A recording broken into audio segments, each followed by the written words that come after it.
Hey there, home lovers and real estate connoisseurs. Welcome back to my channel. Tomorrow is Martin Luther King Day here in the United States, and I wanted to take this moment to pay a little bit of a tribute to Dr. King and everything that he did for fair housing and housing equality in the United States. Many people know of Dr. King's accomplishments in the areas of civil rights, civil liberties, racial equality, but did you know how instrumental he was in bringing about change in housing equality and making sure there was fair housing for all races and all people in the United States? Into the 20th century, and well into the 20th century, but especially in the first half of the 1900s, non-white families and non-white potential homeowners were systematically and very, very routinely discriminated against and discouraged from purchasing houses, especially in white neighborhoods. Black families in particular were excluded from purchasing in these neighborhoods through government policies and simply traditional, this is the way we do it, policies, and sometimes to the point of violence. So let's take a look first at the history of housing equality in the United States real briefly, and then at the role that Dr. King played in bringing about change to all of this. In 1933, a new program under Roosevelt's New Deal further created segregation in the United States. So what this program did was take slum clearance and basically clear out the slums and replace the unredeemable, dilapidated, unsanitary, overcrowded housing with public housing, but this public housing was just for low to middle income white families. It was not open to everyone. So the black families then and the black folks were, the African American community was displaced then out of these neighborhoods and put in housing projects, which is where we now have that word projects from, in urban centers.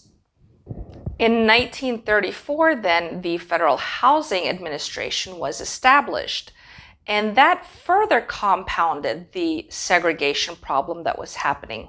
The FHA refused to insure loans that were for non-whites and refused to issue mortgages and back mortgages for even any houses or any developments that were in or too close to, according to them, too close to African American communities. At that time, just 2% of the loans that were backed by the FHA were given to African Americans. Now today, this is a policy that we call redlining, and it's very much illegal. The FHA justified these policies by saying that allowing African Americans or allowing non-whites to purchase homes in white neighborhoods or ensuring loans to folks who were not white would devalue those loans and those properties and then cause a loss in the value of the mortgages they were backing. The FHA's policies were written down in what was called the underwriting manual. So we know these were not just anecdotal stories of things that we think were going on. We know that these were written policies from the government. In this underwriting manual, maps were created that showed appraisers where loans were okay and where they were not. And these maps were color-coded. The areas that FHA did not want to back loans in and did not want loans given in were the African American communities, and those were color-coded red. Those areas were colored red. This is where the term redlining comes from. The underwriting manual also stated Incompatible racial groups should not be permitted to live in the same communities. Neighborhoods were physically segregated, physically apart from each other. For instance, particularly in the 1940s and 1950s, when we start getting that stereotypical white suburbs thing going on, you have the white families and the tract housing for white neighborhoods out in the suburbs. And then the black neighborhoods and the African American neighborhoods, the non-white neighborhoods, were in the less desirable areas in urban centers. And when physical distancing wasn't possible, the FHA required that physical barriers were erected between white neighborhoods and non-white neighborhoods. We've all heard of the wrong side of the tracks, right? Well, the underwriting manual took that even further and recommended that there were actually highways between neighborhoods. This would prevent African Americans from walking through the white neighborhoods. Now remember, this is going on in the 1940s and the 1950s, and this is also at the same time that the interstate system starts being built. The interstate system started being built in 1947, I believe. It was named and really put on paper in 1944. They really started building it out in 1947. And the construction of 40,000 miles of interstate was completed in 1955. This is at the same time that we've got this barrier going up between neighborhoods so there can't be any mixing of different races. These policies were so widely accepted that one builder in Detroit in the 1940s, after World War II, was building a white neighborhood very, very close to an African American neighborhood, and the FHA actually required that he build a 6-foot tall concrete wall around his white neighborhood so that African Americans couldn't access the neighborhood. Now, the FHA was not the only government entity or organization that created these policies that furthered housing segregation.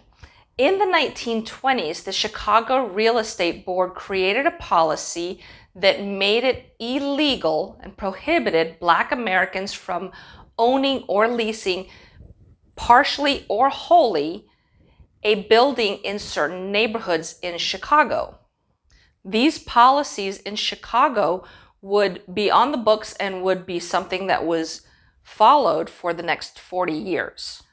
Fast forward now to the 1960s. Dr. King has been leading civil rights movements since about the 1962, 1963 in the South. There are other civil rights activists that are working throughout the country. LA has just had a massive 5 days of rioting with several people killed, thousands of people arrested, hundreds of buildings destroyed, just catastrophic rioting going on in LA. It's 1965, and Dr. Martin Luther King joins the Chicago Freedom Movement. The movement only lasted from 1965 to 1966. But in that time, they were able to make huge amounts of inroads in housing equality, as well as, of course, civil rights equality and all the other things that they had going on. During that time, Dr. King and other civil rights activists used a method called testing to bring to light the amount of discrimination that was happening in housing. Now, this is still a method that we use today when someone has made an allegation of discrimination. Testing is used by different organizations to find out and to reveal and uncover discrimination in housing organizations, real estate firms, HOA organizations, stuff like that. In his own words, Dr. King stated, "We sent Negroes in large numbers to the real estate offices in Gage Park. Every time Negroes went in, the real estate agent said, 'Oh, I'm sorry, We don't have anything listed. And then soon after that, we sent some of our fine white staff members into those same real estate offices. And the minute those white persons got in, they opened the book. Oh yes, we have several things. Now what exactly do you want?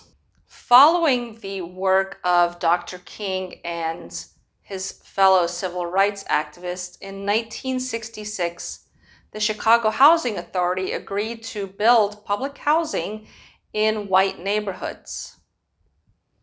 Soon thereafter, the Mortgage Bankers Association also agreed to stop discriminatory lending practices.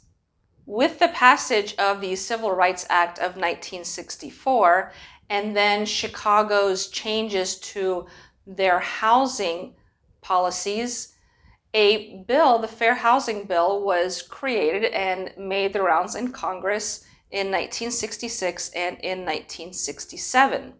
Unfortunately, it languished in Congress and nothing happened with it those 2 years.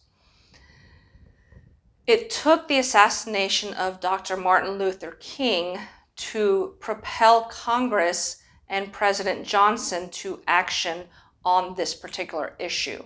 Following Dr. King's assassination on April 4th, 1968, President Lyndon Johnson advocated for the speedy passage of the Fair Housing Act. He felt that this was a good tribute to all of the work that Dr. King had done towards civil rights, civil liberties, and racial equality. The House of Representatives passed the bill, followed very quickly by the Senate, and then President Johnson signed the bill into law in April of 1968, just before Dr. King's funeral in Atlanta. Title VIII of the Civil Rights Act of 1964, what we know as the Fair Housing Act of 1968, prohibits discrimination based on race, national origin, color, and religion. The Fair Housing Act was amended in 1977 to include gender, and it was further amended in 1988 to include disabilities and familial status. In other words, whether or not there are kids present in the home. Despite the efforts of Dr. Martin Luther King and countless advocates that have come after him, we still see some discrimination in real estate. If you or someone you know is experiencing housing discrimination, please report it at one of these phone numbers or websites.